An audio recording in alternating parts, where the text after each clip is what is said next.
Really what I would share with people is just find the things you're passionate about and find a way to do something fun with them. And like I tell my kids all the time, just make this journey of life. It's so short, no matter how long we get to live it. If we get to be 100 years old, it's still going to go by in a blink of an eye. Just have fun. Let the goal be to have fun. And I feel like everything else just falls into place from there. Hey there, business enthusiasts. Welcome to the Chills Podcast, brought to you by All Weather Roof. Because just like a sturdy roof, our conversations are built to last. I'm your host, Brent Loberg, and we're about to dive into the world of business, family, and the moments that give us those exhilarating chills. Ever wonder what keeps successful people inspired? Well, get ready to find out as we chat with some fantastic all-weather customers, partners, vendors, and friends. We'll explore their triumphs, challenges, and maybe even some unexpected secrets. After all, business is not just about numbers. It's about the people behind them. So grab your metaphorical popcorn and join us on this journey. Get ready to be inspired, maybe even get a few chills of your own. This is the Chills Podcast. Let the goosebumps begin.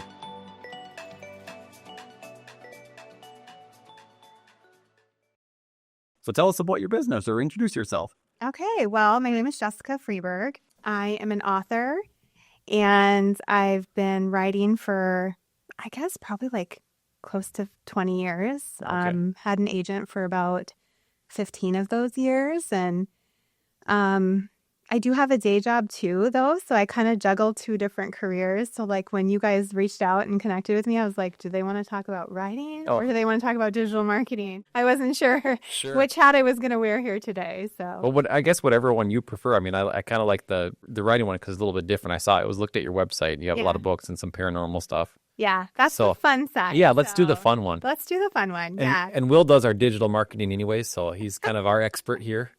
For me, anyways. We can share tips later. Yeah, exactly. Yeah, so I've been doing that for a while. I also do a podcast. I co-host a podcast called Darkness Radio, which makes it sound really creepy. And Sure.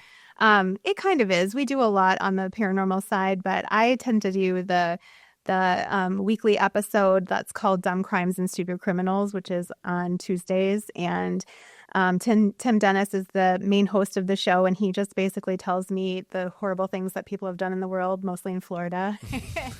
So Florida man is a real thing.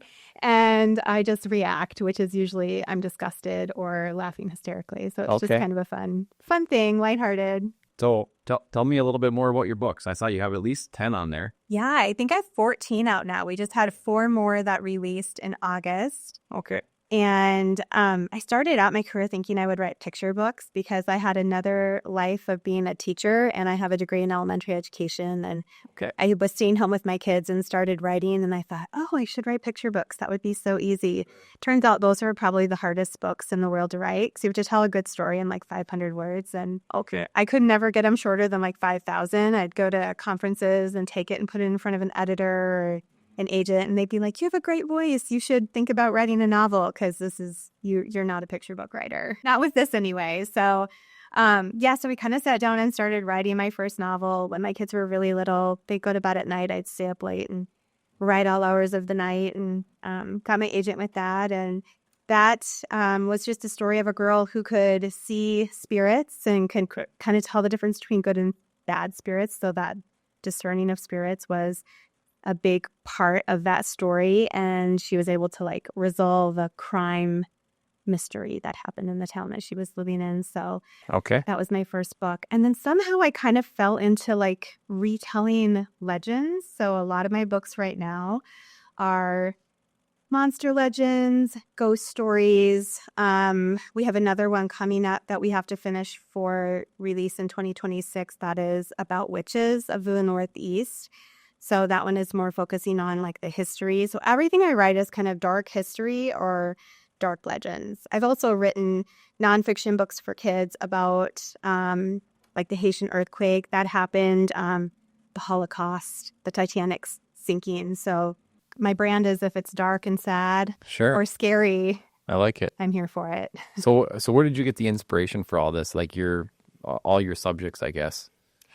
Well, like I said, I started out with that novel about a girl who could see spirits. And when I put the first 10 pages of it in front of the person who would eventually become my agent, she got super excited about it. And then I had to hurry up and finish it so I could give her the rest of it. And when I did, she wanted to work together. And she said, now I need you to read this book called Get Known Before the Book Deal. And so I went home and read that book. And it was all about platform building. Mm-hmm.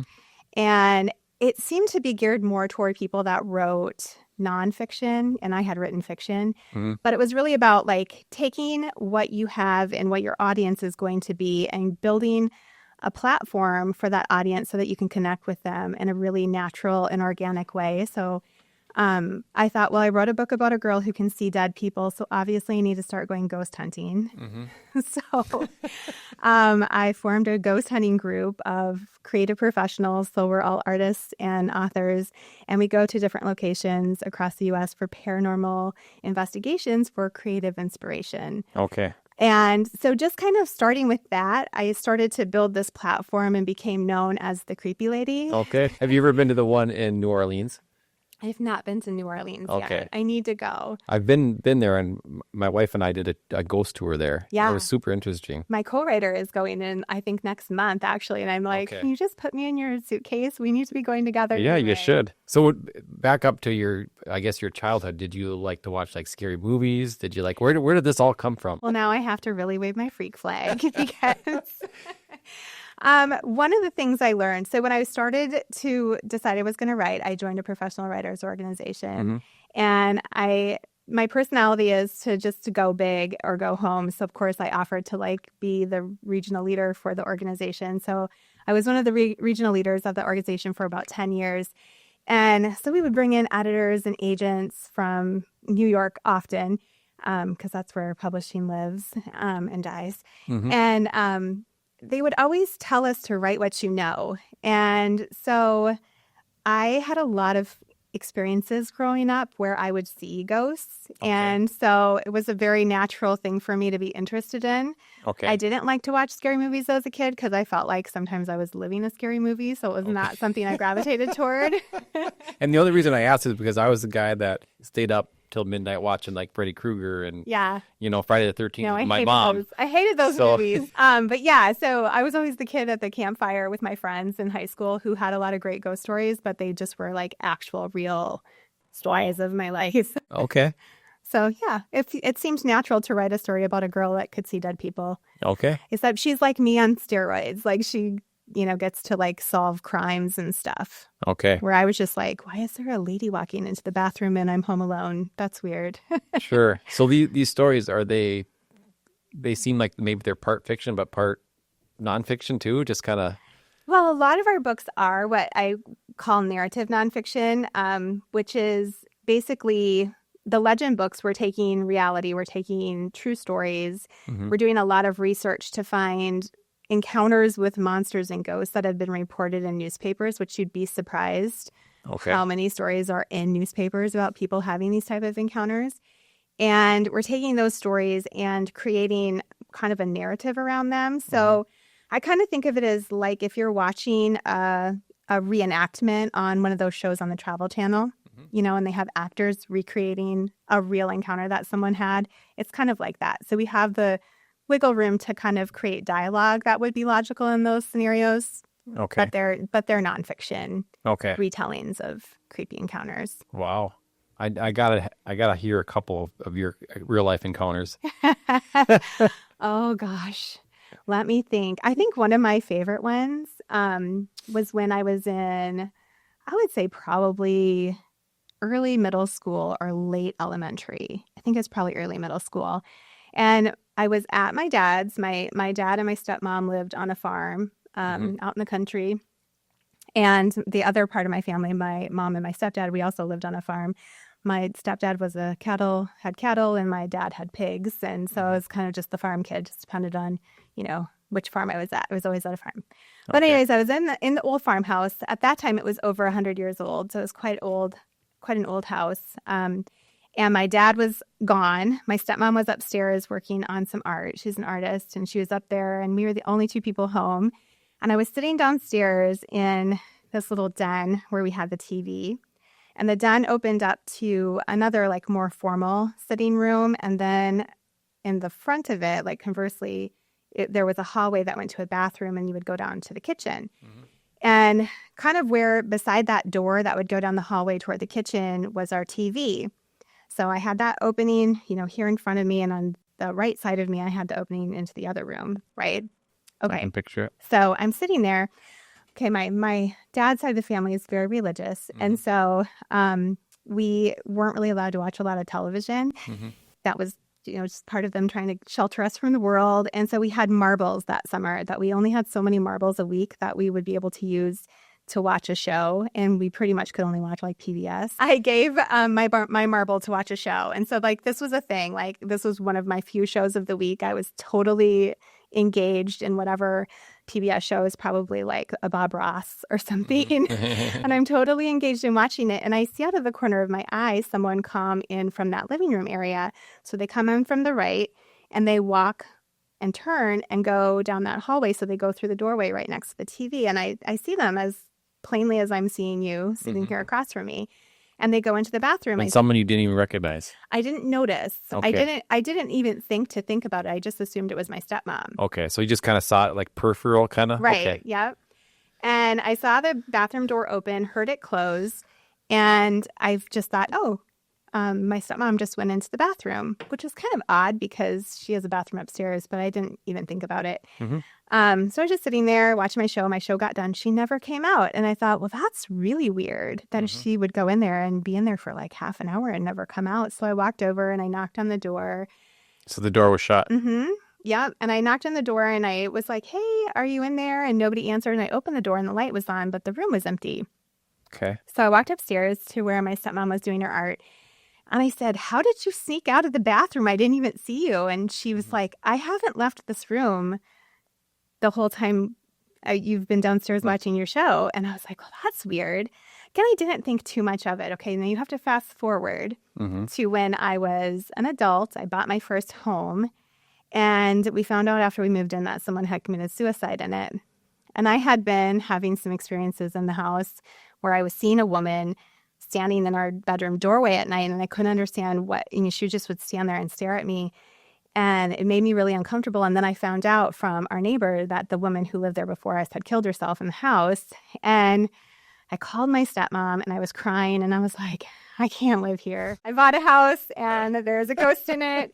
And she's like, I'm like, a lady died in it. And she's like, oh, Jess, people die in houses all the time. She's like, remember that house we had when you were a kid out on the farm? She's like, a lady died in that bathroom. And I was like, no way. Dude, talk about the chills. Holy shit.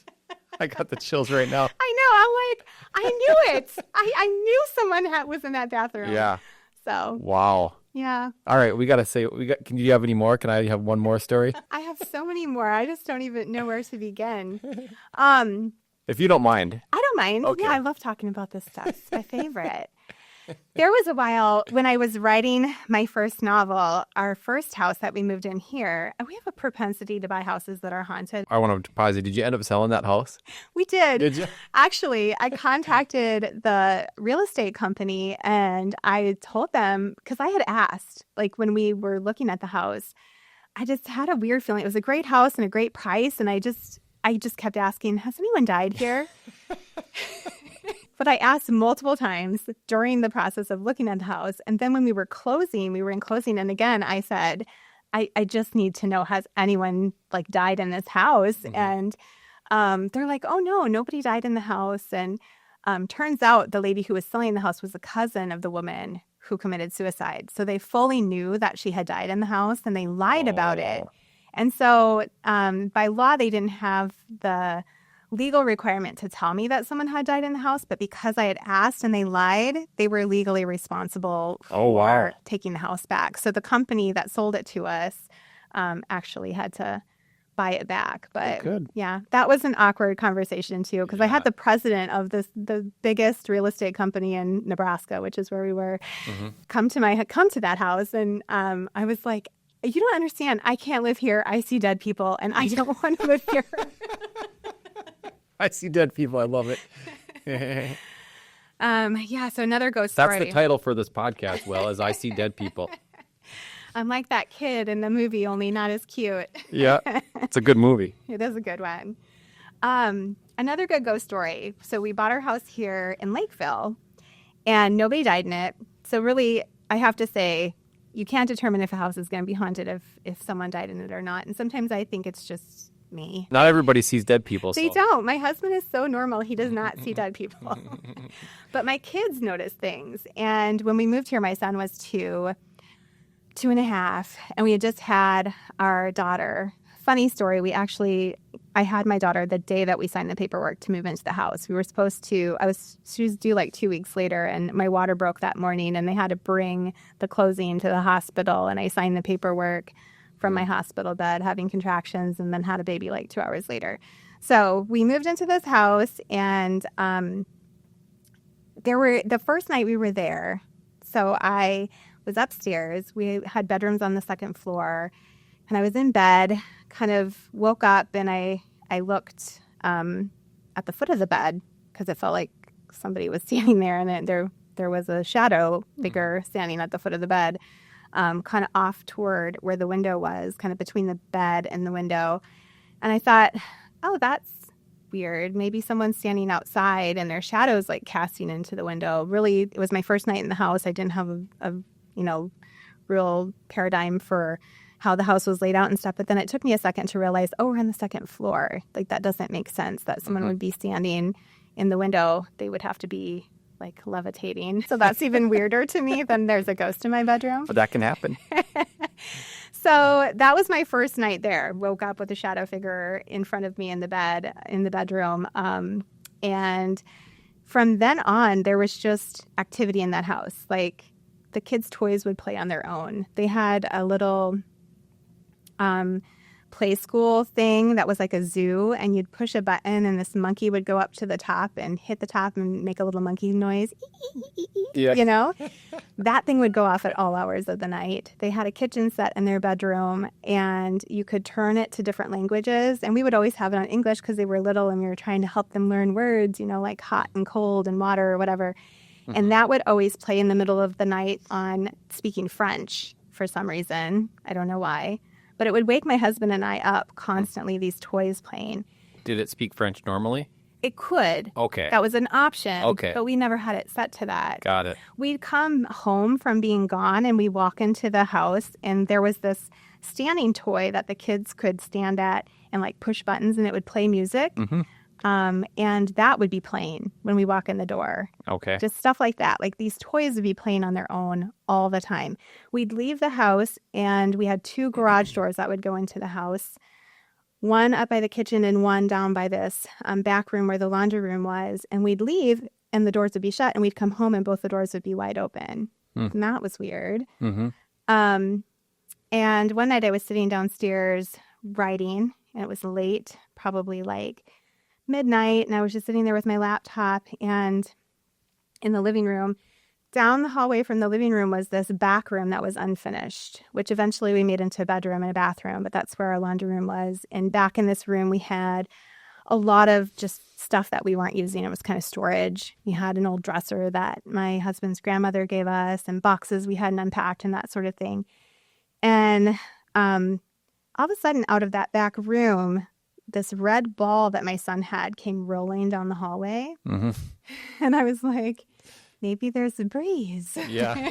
He's looking for a logical explanation. Yep. And the ball came down the hallway and came into the living room. It stopped kind of in front of me and took a hard right, and then started rolling toward the glass door across the room from me, and then stopped and took a hard left and started rolling further down the living room. And I was like, okay, I'm going to bed. Just like packed it up. You were able to go to bed after that? Well, I was getting out of that room.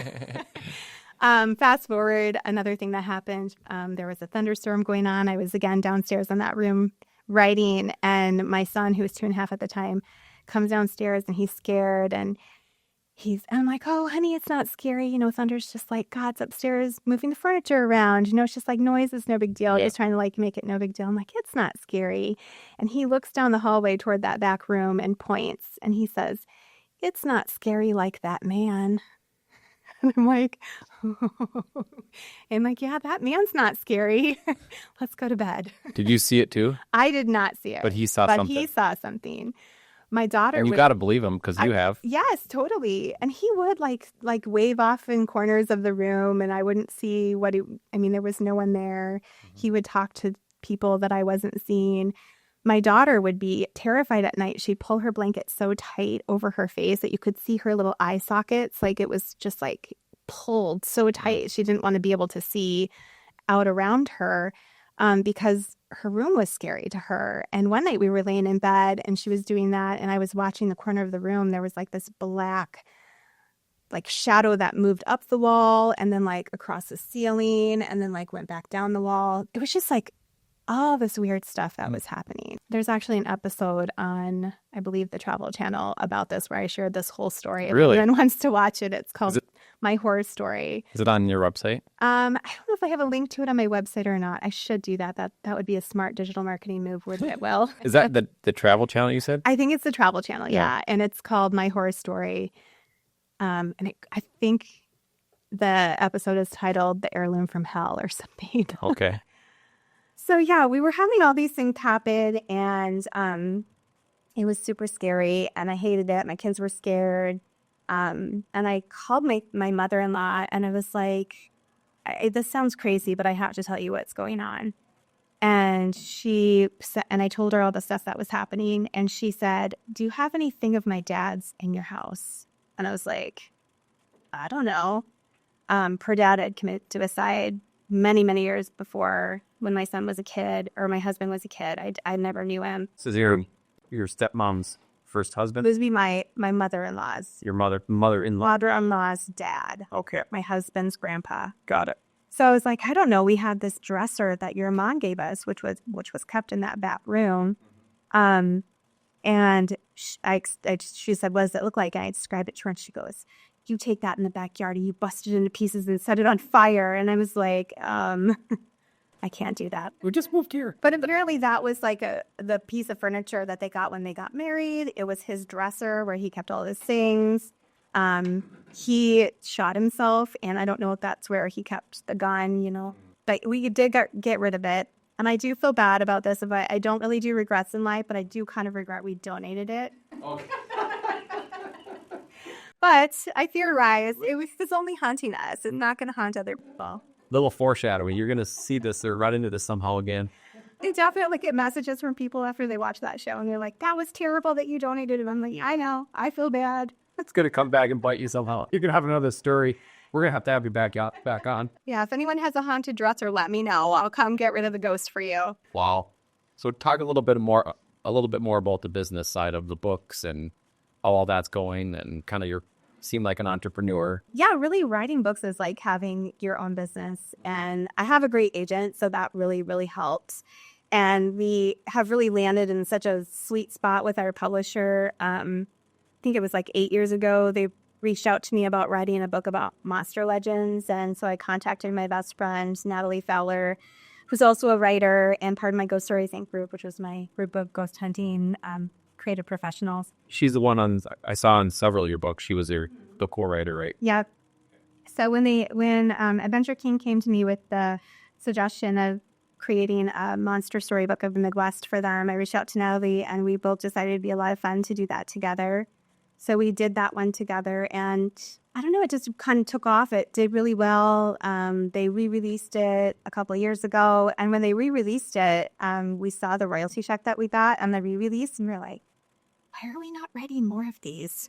I think this sells really well. They had us write a couple more, and then I think it was maybe last year they reached out and said, like, realistically, how many of these books could you write a year? I know they're selling really well for them on a business perspective. It's a good deal for them to have more of the books too. So we did 4 last year, and we're doing 3 this year. We just finished 1 and are finishing up the 2nd, and then we have the one about the witches that we're doing for this collection coming out in 2026, and then we just got our contracts for 2027. Those books are doing great, and that's a great relationship to have with a publisher who's like, hey, how many books can you give us? Yeah, these are selling. Yeah. So when you're co-writing, you guys kind of get together and brainstorm. How does that kind of come together?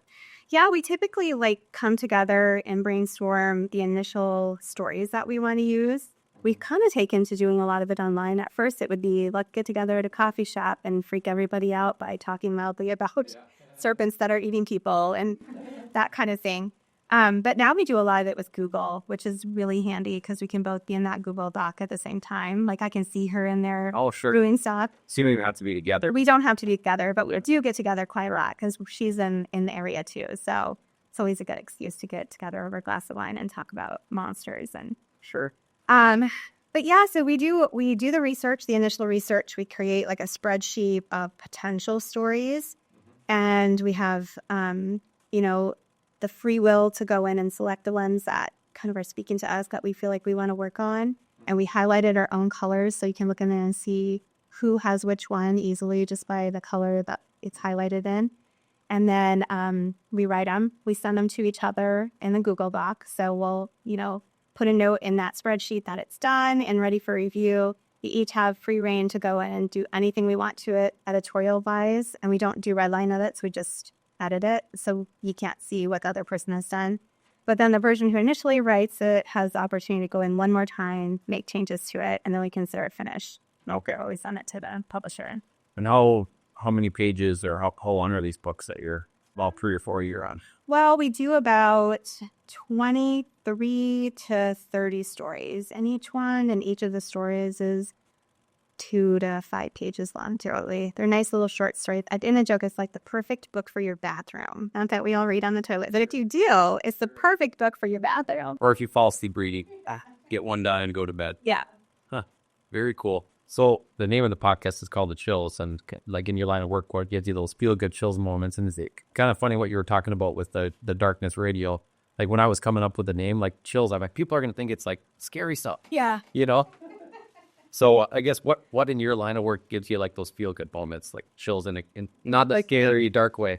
Well, I think what gives me the chills the most is we do events. We do like retreats with Ghost Stories Inc., where we have people come together and we teach writing and art workshops throughout the weekend. And I'm also a certified mindfulness coach, so we'll have some mindfulness stuff in there as well.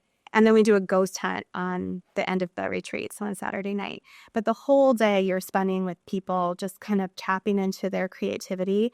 And a lot of people, when we first started doing this, were coming just for the ghost hunt. Like they weren't interested in doing any of the art or the writing, but we would always encourage them, just come try it and have fun with it. And that's what gives me the chills, is to see people tapping into their creative side, because I think we're all created to be creative. Like that's our most basic human nature, is creativity, and we kind of stuff it down because life gets too busy and we don't have the time to sit around and write poetry or whatever it might be.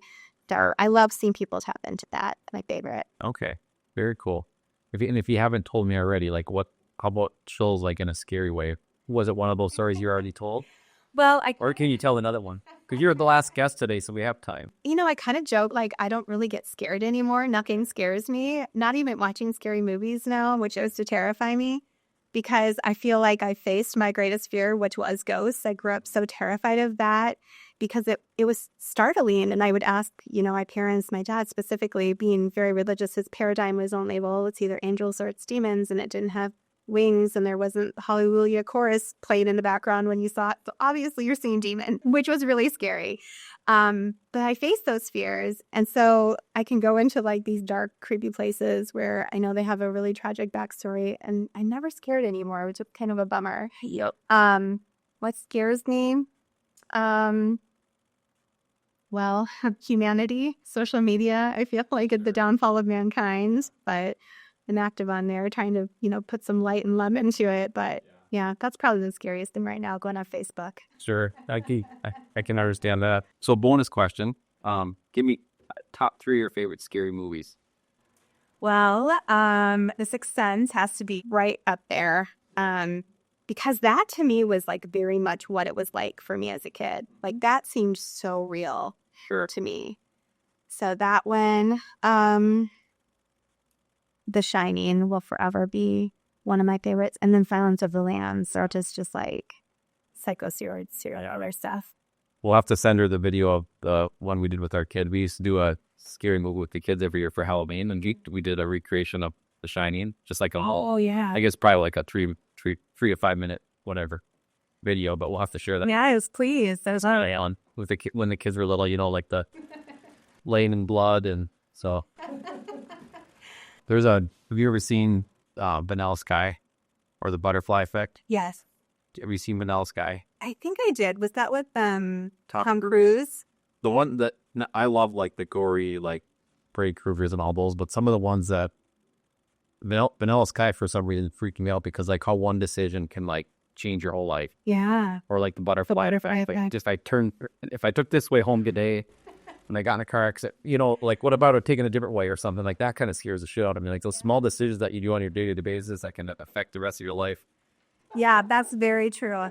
And I release all of that, like being a mindfulness kind of person. I kind of feel like I'm just guided by intuition. And so I'm just trusting that something's moving me in the right direction. Okay. So there's a way to work around that, huh? Yeah, you don't have to worry about it. I do that with my writing too, where I just kind of tell myself like, it's not my book. I'm just the conduit. Yeah. So I'm just going to sit here and just let the story come out and like takes all the pressure off. So I like it. Anything else you want to share with the audience about yourself for the business? Really what I would share with people is just find the things you're passionate about and find a way to do something fun with them. And like I tell my kids all the time, just make this journey of life. It's so short, no matter how long we get to live it. If we get to be 100 years old, it's still going to go by and it's going to by. Just have fun. Let the goal be to have fun. And I feel like everything else just falls into place from there. Okay. I like that.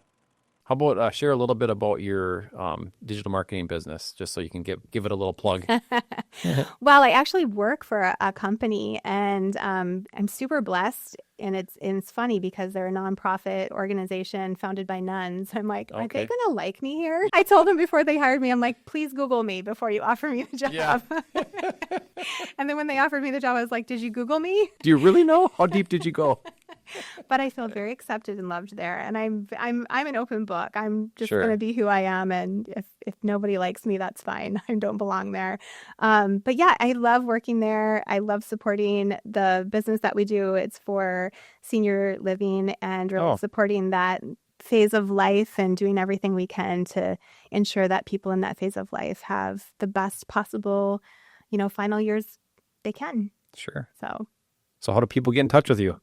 My website is super easy, jessicafreeburg.com. Okay. And I'm always open to accepting new friends on Facebook, Instagram. I never put anything negative on there. I try to be a light in the darkness. So if you follow me, you don't have to worry. You won't know what my politics are. Sure. It would be positive if it was. Yeah. Well, thanks for coming in. This was fun. Yeah, thanks for having me. Yeah. It's a blast. Yeah. And that's a wrap, folks. A huge thank you to our incredible guests and, of course, All Weather Roof for making this podcast possible. If you enjoyed these conversations as much as we did, don't forget to hit subscribe and share the chills with your fellow business aficionados. Remember, it's not just about business, it's personal, and it's all about the people. Stay inspired, chase those dreams, and let the chills guide you. Till next time, this is Brent, signing off from the Chills Podcast. Catch you on the flip side.